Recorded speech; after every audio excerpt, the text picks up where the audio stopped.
الله أكبر الله أكبر الله أكبر Assalamualaikum warahmatullahi wabarakatuh. Alhamdulillahil wahidil ahad al-fardis samad alladzi lam yalid wa lam yulad wa lam yakul lahu kufuwan ahad walladzi laysa kamitslihi syai'un wa huwas samiul basir.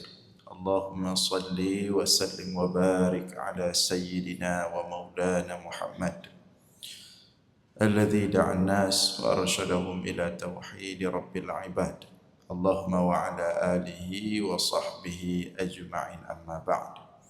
Puji beserta syukur senantiasa selalu kita persembahkan kepada Allah Subhanahu wa taala, Tuhan yang esa pada zatnya, yang esa pada setiap sifat-sifatnya, yang esa pada setiap af'alnya. Tidak ada satupun makhluk yang serupa dengannya dalam bentuk apapun.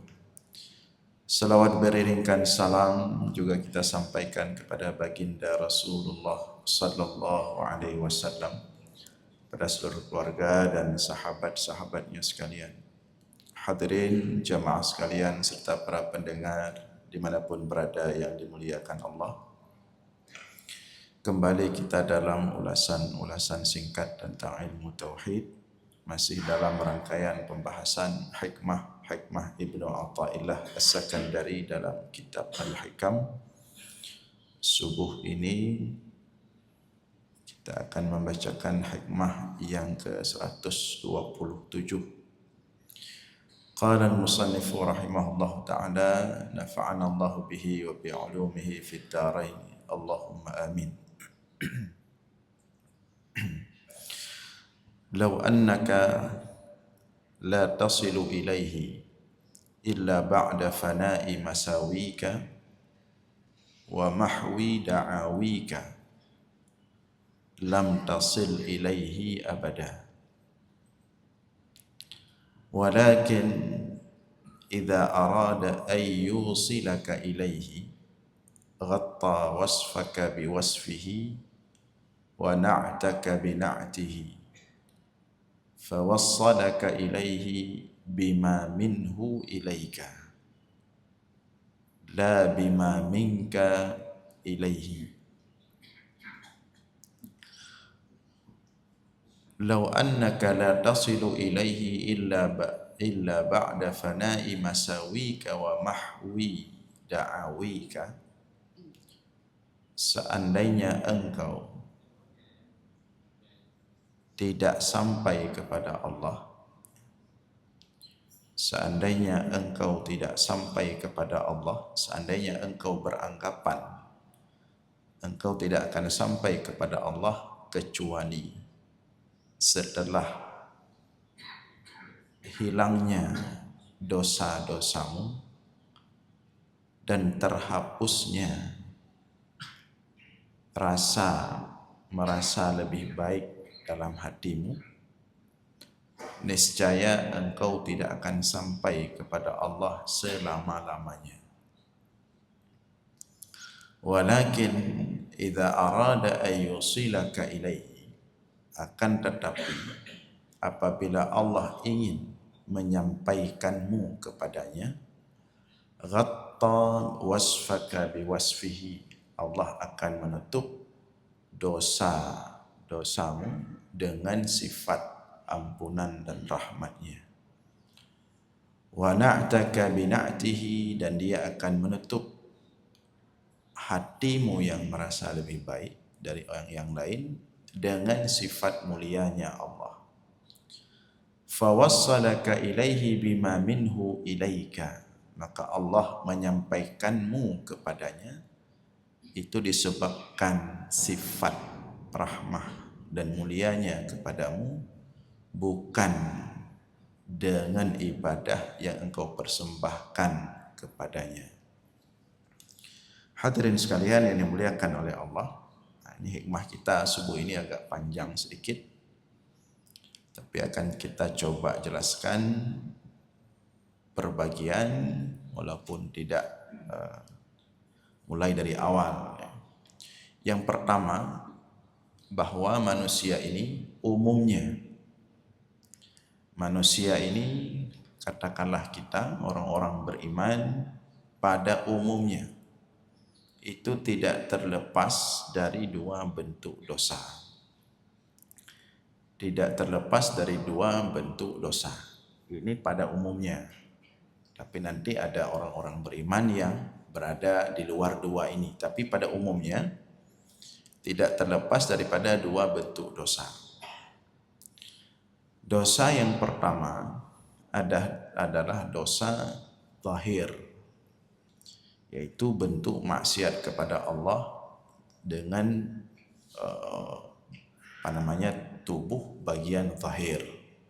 Dosa-dosa zahir, dosa yang dilakukan oleh mata, dosa yang dilakukan oleh tangan, dosa yang dilakukan oleh kaki, dosa yang dilakukan oleh isi pikiran dan lain sebagainya.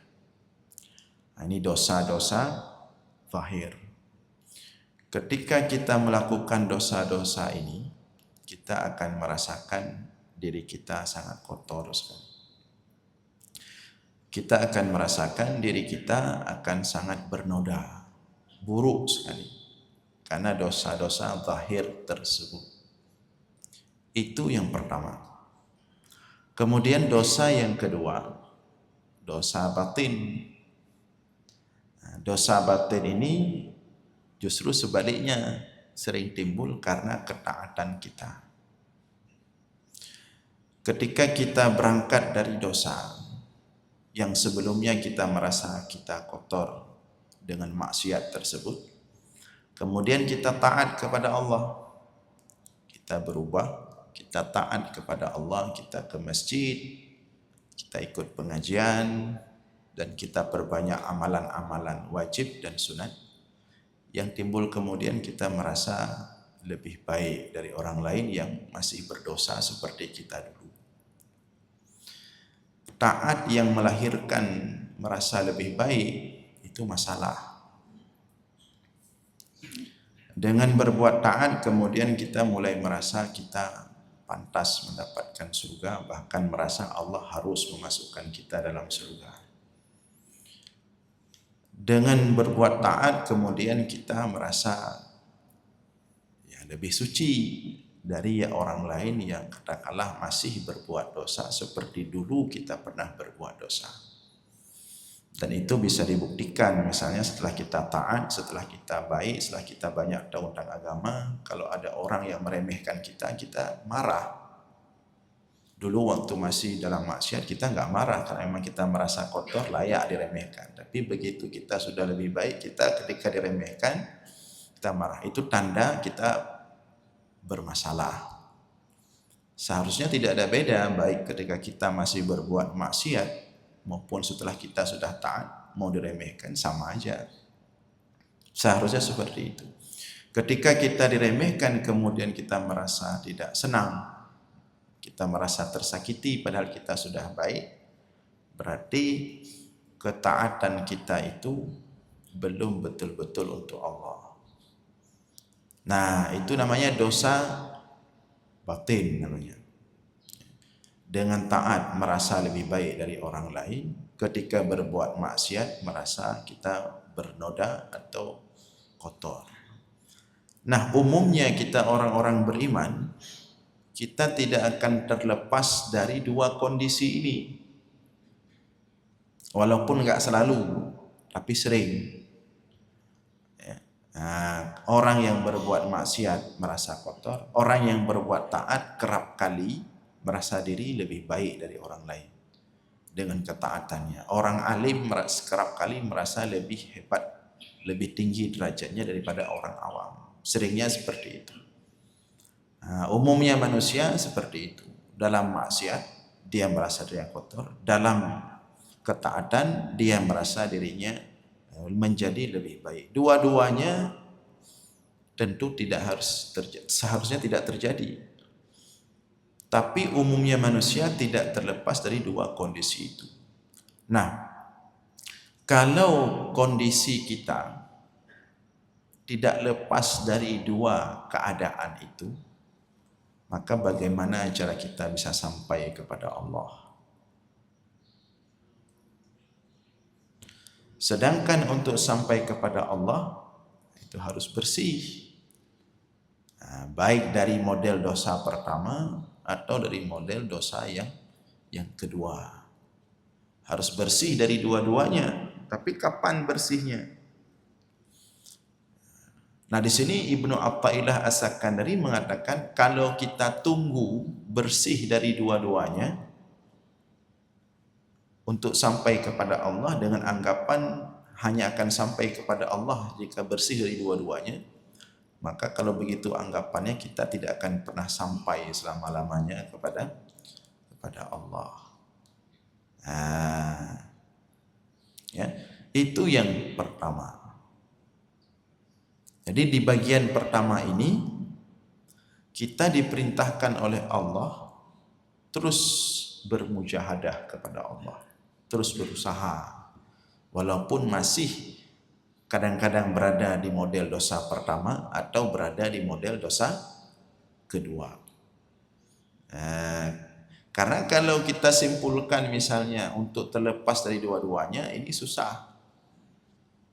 Ujung-ujung salah cok kesimpulan, je keputusan. Jadi lagi orang antara pebut maksud, lampu pebut maksud tidak tenang. Dia merasa jauh dari Allah.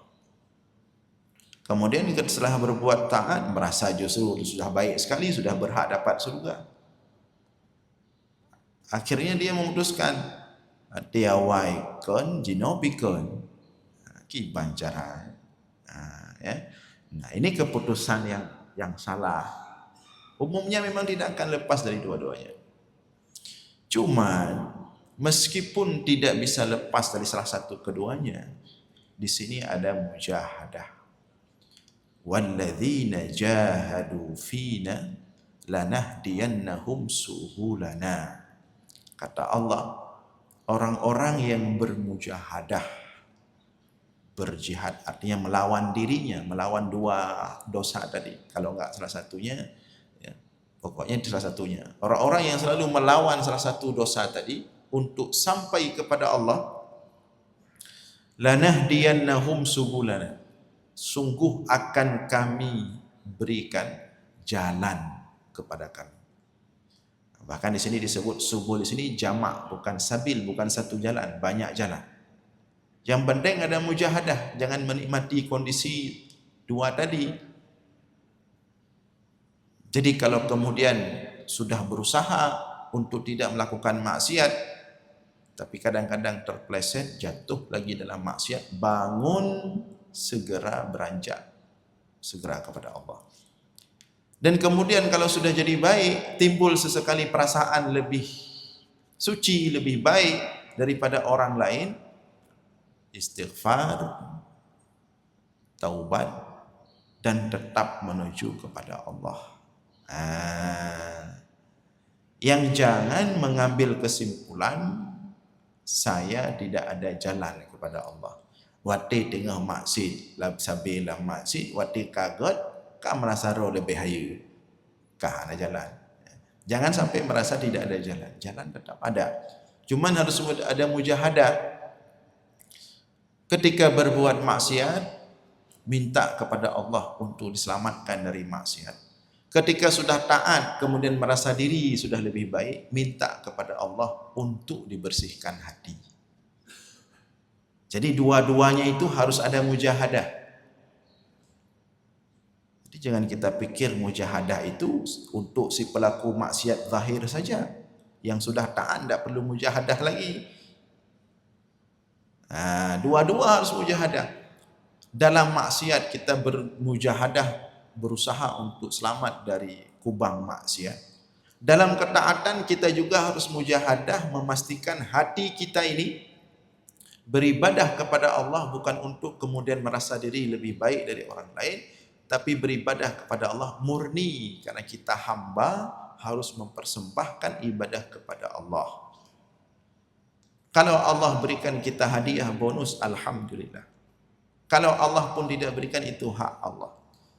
Jadi jangan kemudian ketika maksiat merasa diri memang sudah pasti masuk neraka, ketika taat merasa diri sudah terlalu pede, sudah pasti dapat surga. Nah, ini sama saja. Jadi mujahadah itu dua-dua sisi. Bagian yang kedua, ini yang penting. Bagian yang kedua disebutkan. Dan pada dasarnya, ya, kalau katakanlah kita tidak bisa terlepas dari dua-dua dosa tadi, dosa zahir dan dosa batin. Dan kalau demikian kita tidak akan sampai kepada Allah. Katakanlah anggapan ini benar, maka kalaupun kita sampai kepada Allah, itu bukan karena kita atau bukan karena usaha kita. Tapi kalaupun kemudian kita sampai kepada Allah, itu karena memang Allah yang ingin menyampaikan kita kepadanya. Kan gara-gara hayu tak ibadah dan nyotro kepada Allah. Nah, maka di bagian kedua disebutkan walakin idza arada ayyusilaka ilaihi, akan tetapi apabila Allah ingin menyampaikanmu kepadanya, ghatta wasfaka biwasfihi, Allah akan menutup sifat maksiatmu tadi dengan sifat rahmah dan ampunannya. Wa na'taka bina'tihi, dan Allah akan menutup sifat merasa lebih baikmu tadi, keangkuhanmu, karena sudah baik, Allah akan tutup itu dengan sifat kemuliaannya. Maka dengan Allah tutup itulah engkau sampai kepadanya, sehingga fawasalaka ilaihi bima minhu ilaik, Allah membuatmu sampai kepadanya dengan sebab sifat-sifat rahmatnya, ampunannya, sifat mulianya. La bima minka ilaihi, bukan karena ibadah yang ada padamu kepada Allah. Nah, jadi yang membuat kita sampai kepada Allah itu sendiri. Bukan karena kita, bukan karena apa yang kita persembahkan. Makanya Rasulullah mengatakan dalam sebuah hadis, la yudkhilanna ahadakumul jannah amaluh, kalian tidak akan dimasukkan ke dalam surga oleh amalan kalian. Ditanya oleh para sahabat, wala anta ya Rasulullah, tidak juga denganmu wahai Rasulullah? Wala ana, saya juga demikian. Saya tidak dimasukkan ke dalam surga oleh amalan saya. Walakin yataghammadani Allah birahmatih, akan tetapi aku masuk surga karena diliputi oleh rahmah kasih sayang Allah. Jadi kasih sayang Allah lah yang menyelamatkan kita daripada maksiat. Kemudian kita menjadi baik dan taat. Karena kasih sayang Allah lah yang menyelamatkan kita dengan taat, kemudian merasa lebih baik dari orang lain. Itu kalau kita selamat dari itu, Allah yang menyelamatkan kita. Sehingga dengan keselamatan dari Allah tersebut, sampailah kita kepada Allah. Jadi oleh karena itu, ketika kita taat, jangan sekali-kali merasa itu karena sudah 100% usaha kita. Karena seperti kita sampaikan sebelum-sebelumnya, ketika kita taat, kita merasa itu usaha kita sendiri, itu berpotensi timbul rasa lebih baik dari orang lain, lebih alim, lebih soleh, lebih suci dari orang lain.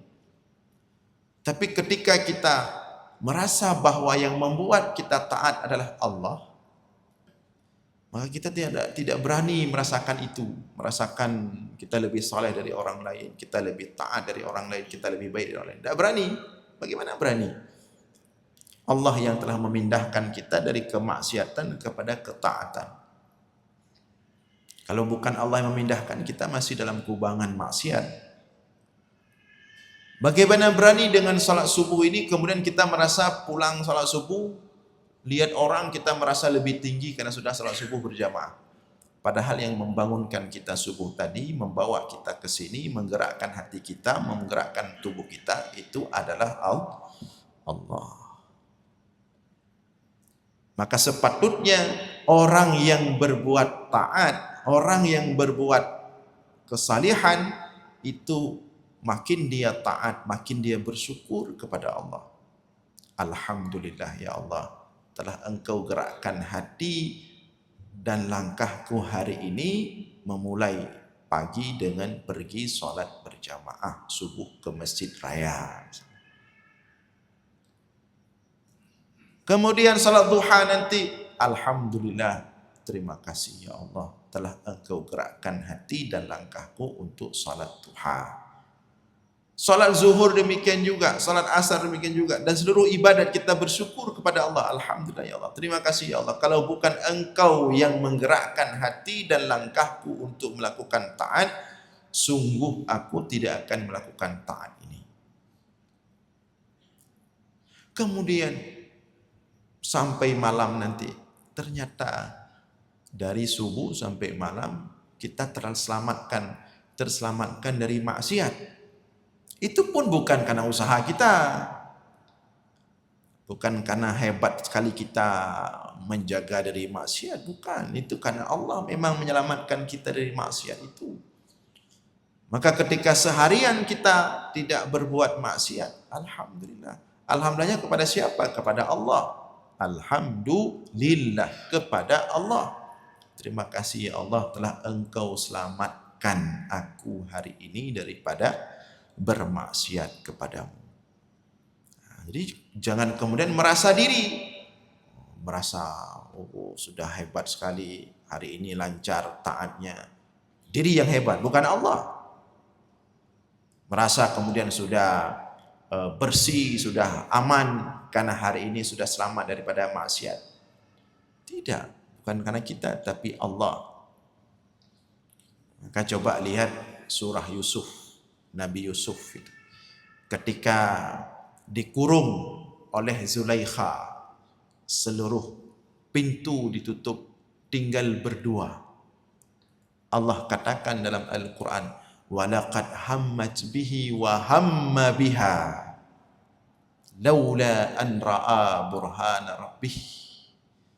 Sungguh hammat bihi, si Zulaikha ketika itu, si perempuan itu sudah berhasrat tidak baik kepada Yusuf, tapi karena beratnya godaan perempuan itu kepada Yusuf, membuat Yusuf juga mulai hamma biha, timbul hasrat itu. Karena Yusuf juga manusia biasa walaupun dia seorang nabi. Tapi apa yang terjadi? Laula an ra'a burhana rabbih. Tapi kemudian Allah nampakkan kebesarannya. Artinya yang menyelamatkan Yusuf di situ daripada godaan si perempuan itu adalah Allah. Laula an ra'a burhana rabbih. Tapi kemudian ketika hasrat itu datang, ra'a burhana rabbih, Allah nampakkan kebesarannya. Cuman wallahu a'lam bagaimana bentuk penampakan kebesaran Allah ketika itu yang membuat Yusuf kemudian bergetar, takut kepada Allah. Kita juga demikian. Ketika kita terselamatkan dari maksiat, itu karena Allah menyelamatkan kita. Kalau bukan karena Allah menyelamatkan kita maksiat, kita tidak akan selamat. Maka ketika kita selamat dari maksiat, kemudian ketika kita taat kepada Allah, dua-duanya nisbahkan kepada Allah. Nah, itu maksud daripada Ibnu Athaillah As-Sakandari, fawassalaka ilaihi bima minhu ilaika la bima minka ilaihi. Maka Allah lah yang menyampaikanmu kepadanya dengan sifat-sifat rahmahnya, maghfirahnya, mulianya, bukan engkau sampai kepadanya dengan ibadahmu itu. Jadi dari satu sisi memang seperti itu hakikatnya, Allah yang membawa kita sampai kepadanya, bukan ibadah kita. Di sisi yang lain, kalaupun diserahkan kita kepada diri kita sendiri, kita tidak akan pernah sampai kepada Allah, karena kita tidak akan pernah terlepas daripada dua dosa di atas tadi. Dosa zahir dan dosa batin tadi.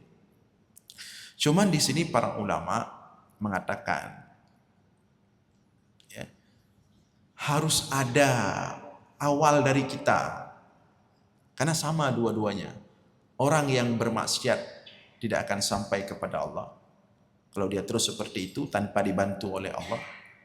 Orang yang taat pun, kalau kemudian dengan taatnya merasa diri lebih baik dari orang lain, merasa diri udah pantas dapat surga, dia pun tidak akan sampai kepada Allah kalau terus seperti itu. Jadi bagaimana kalau begitu agar si maksiat tadi sampai kepada Allah? Agar si taat tadi yang kemudian merasa dengan taat sudah lebih baik daripada orang lain sampai kepada Allah. Di sini para ulama mengatakan harus ada talab awal dari kita. Apa makna talab awal dari kita? Hati kita harus menunjukkan kita ingin selamat dari dua-duanya. Baru kemudian istilahnya harus ada pemancing dari kita di awal. Dari draw sendiri. Nah, ingin selamat dari dua-duanya. Menyadari draw dan ingin selamat, diselamatkan oleh Allah. Sudah pemancing. Makanya ada orang yang taat tapi ujung-ujungnya neraka. Karena dengan ketaatannya itu dia merasa dia di atas orang lain. Orang lain di bawah dia. Dengan ilmunya dia merasa diri raja. Orang lain awam itu budak dia. Itu bukan ke surga sampainya. Sebaliknya, na'udzubillah, ya. Nah, kalau dia terus seperti itu, susah mendapatkan keselamatan dari Allah. Jadi harus ada pemancing. Apa pemancing itu? Yang pertama, merasa dalam hati itu salah. Yang kedua, setelah dia merasa dalam hati itu salah, dia minta bantu kepada Allah. Seperti yang sering kita contoh-contohkan itu. Seperti Syekh Sya'rawi misalnya. Seorang ulama tafsir besar di Mesir waktu itu. Kalau dia mengisi tafsir di masjid-masjid itu penuh ribuan jamaahnya. Jadi pada suatu hari dia mengisi kajian tafsir di Masjid Al-Azhar. Ya. Setelah dia mengisi kajian tafsir, ketika dia pulang, jadi mobil dia itu oleh supirnya diparkirkan itu pas di pintu keluar. Bukan di pagar luar, di dalam pagar, pas di pintu masuk masjid. Jadi agar beliau ketika keluar masjid langsung naik mobil, kemudian baru dibawa keluar pagar. Nah, pada waktu itu, karena antusiasnya jamaah yang luar biasa mendengar tafsir beliau, maka ketika beliau keluar masjid, dari pintu keluar itu langsung naik mobil. Itu mobil beliau itu sudah dikerumuni jamaah rame-rame. Saking senangnya jamaah kepada beliau, saking beliau diagungkan oleh jamaahnya, itu mobil beliau dari depan pintu masjid untuk keluar pagar itu tidak dibiarkan berjalan normal seperti biasa, tapi diangkat rame-rame mobilnya. Bukan orang ditandu, mobilnya ditandu. Saking senangnya jamaah kepada beliau. Mobil itu diangkat rame-rame, ditandu rame-rame, dibawa, ditaruh keluar pagar masjid. Itu kejadian di Masjid Al-Azhar. Senang sekali jamaah kepada beliau. Diagungkan, dibesarkan. Tapi kemudian beliau melihat itu masalah. Nyatanya ada masalah, cukup dan nikmati ya. Justru kita makin tak action aja, makin tambah MPL maju, ya. Tapi dia menganggap itu masalah. Besoknya dia beli penggosok kamar mandi, dia beli semacam super pel atau apa itu untuk membersihkan kamar mandi. Paginya dia pakai baju lusuh, dia tutup wajahnya, Dia bawa alat-alat pembersih kamar mandi, dia balik ke Masjid Al-Azhar, tapi bukan ke dalam masjid, ke WC-nya dia bersihkan seluruh WC tanpa ada yang tahu itu adalah Syekh Sya'rawi. Untuk dia hilangkan potensi rasa merasa diri agung, merasa diri besar. Itu maksud harus ada pembuka dari kita. Harus ada rasa itu dari kita. Ketika Allah melihat itu, Allah amankan kita. Tapi kita jangan pernah merasa aman. Jangan kemudian sudah taat, sudah tahajud, sudah duha, sudah banyak ilmu, kemudian merasa aman. Tidak ada yang aman. Kalau Allah mengamankan kita, baru kita aman dunia akhirat, bukan ibadah kita. Terus kita beribadah itu perintah Allah, tapi amannya dari Allah, bukan dari ibadah kita. Dan itu dilakukan oleh para ulama-ulama yang lain. Ya, misalnya Ibnul Jauzi, jika demikian. Ibnul Jauzi itu ulama besar pada abad ke-6 atau ke-7 Hijriah. Punya kitab yang luar biasa banyak sekali. Itu juga demikian, ahli dalam beretorika itu. Kalau dia ceramah itu orang nangis semuanya. Demikian juga namanya orang sudah tersentuh hatinya akan dibesarkan. Itu ketika orang berkerumunan. Setelah ceramah mengisi pengajian, orang lari berkerumunan mendekati Ibnul Jauzi. Ada yang cium di kepalanya, orang Arab kan seperti itu. Baba ulai cium, ulai jamaah cium, bak ulai cium, bak badan, seluruh badannya dikerumuni, dikecup oleh jamaah saking senangnya. Maka melihat itu terjadi berulang-ulang di beberapa tempat, Ibnul Jauzi suatu hari marah dia dengan sikap jamaah yang terlalu berlebihan menurut dia. Tentu jamaah merasa karena cinta jamaah kepada beliau, tapi beliau merasa itu masalah. Sampai beliau mengatakan suatu hari, "Lau araftumuni la rajamtumuni bil hijarah." Seandainya kalian, aku sampaikan kepada kalian baik-baik, dengar baik-baik, kata Ibnu Jauzi. Kalian berlebihan. Itu ceramah beliau kepada jamaah, kalian berlebihan. "Lau araftumuni," kalau kalian tahu hakikat diriku, justru sebaliknya, la rajamtumuni bil hijarah, kalian akan melemparkan batu kepadaku. Jangan seperti ini. Baik lagi ya. Tidak mau dia. Karena dia tidak menginginkan itu. Ilmu yang dia miliki, yang diberikan oleh Allah, kemudian dia ajarkan kepada umat, dia tidak ingin dengan itu mendapatkan kenikmatan dunia, mendapatkan dibesarkan di dunia, diagungkan di dunia. Tapi dengan ilmu, dan dia mengajarkan ilmu itu kepada umat, yang dia inginkan cuma Allah. Keniprayanya, maka ketika itu yang dia dapatkan, dia tidak senang. Bukan itu yang dia cari, tapi Allah. Allah akan merempak bodoh. Demikian juga Syekh Ahmad Ar-Rifai. Syekh Ahmad Ar-Rifai lebih ekstrim lagi. Beliau dari awal sudah selalu mengatakan, setiap mengisi pengajian, beliau kan imam besar, imam ahli tasawuf, Ahmad Ar-Rifai. Ar-Rifaiyah, ya, tarikat Ar-Rifaiyah. Itu beliau dari setiap pengajian mengatakan itu. Begitu mulai pengajian, langsung beliau katakan, "Wahai murid-muridku, ketahuilah semuanya, camkan baik-baik, seandainya aku merasa lebih baik dari kalian murid-muridku, maka tempatku di neraka bersama Firaun dan Haman." Nah, maka kita harus ada pancingan awal. Jadi walaupun kita sudah taat, alhamdulillah itu dari Allah, berdoa kepada Allah agar taat kita ini betul-betul karena Allah, bukan karena kemudian agar dipandang bersih, agar dipandang baik, agar dipandang sudah suci, bukan. Murni karena Allah. Demikian juga kalau kita na'udzubillah katakanlah terpeleset dalam maksiat, juga berdoa kepada Allah, "Ya Allah, kapan Kau selamatkan aku dari maksiat ini, ya Allah. Ya Allah, aku sudah bosan dengan maksiat ini, sudah jenuh, ya Allah, aku menunggu bantuan." Harus ada seperti itu. Dan mujahadah tadi, dan ada usaha. Doa-doa mantangci ada usaha. Ada usaha seperti Syekh Sya'rawi tadi, usaha seperti Ibnul Jauzi tadi, usaha seperti Syekh Ahmad Ar-Rifai dan ulama-ulama yang lain. Jadi hadirin sekalian yang dimuliakan Allah, itulah kira-kira mafhum dari hikmah ini. Mudah-mudahan dapat dipahami dengan baik. Mohon maaf atas segala kekurangan. Aqulu qawli hadza wa astaghfirullah li wa lakum. Wassalamualaikum warahmatullahi wabarakatuh. Bismillahirrahmanirrahim. Alhamdulillahi rabbil alamin. Hamdan yuwafi ni'amahu wa yukafi'u mazidah. Ya Rabbana lakal hamdu kama yanbaghi li jalali wajhikal karim wa 'azimi sultanik. Allahumma shalli ala sayyidina Muhammad wa ala alihi wa sahbihi ajma'in. اللهم أحسن عاقبتنا في الأمور كلها وأجرنا من خزي الدنيا وعذاب الآخرة.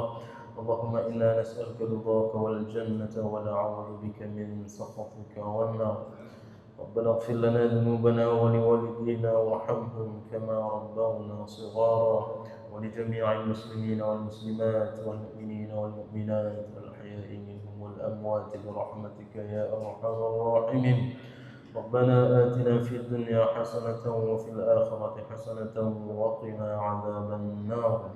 وصلى الله على سيدنا محمد النبي الأمي وعلى آله وصحبه وبارك وسلم، والحمد لله رب العالمين. الفاتحة. أعوذ بالله من الشيطان الرجيم. بسم الله الرحمن الرحيم. الحمد لله رب العالمين الرحمن الرحيم مالك يوم الدين إياك نعبد وإياك نستعين اهدنا الصراط المستقيم صراط الذين أنعمت عليهم غير المغضوب عليهم ولا الضالين. آمين. صلى الله على سيدنا محمد صلى الله عليه وسلم. صلى الله على سيدنا محمد صلى الله عليه وسلم. Terima kasih Gibraltar. Terima kasih.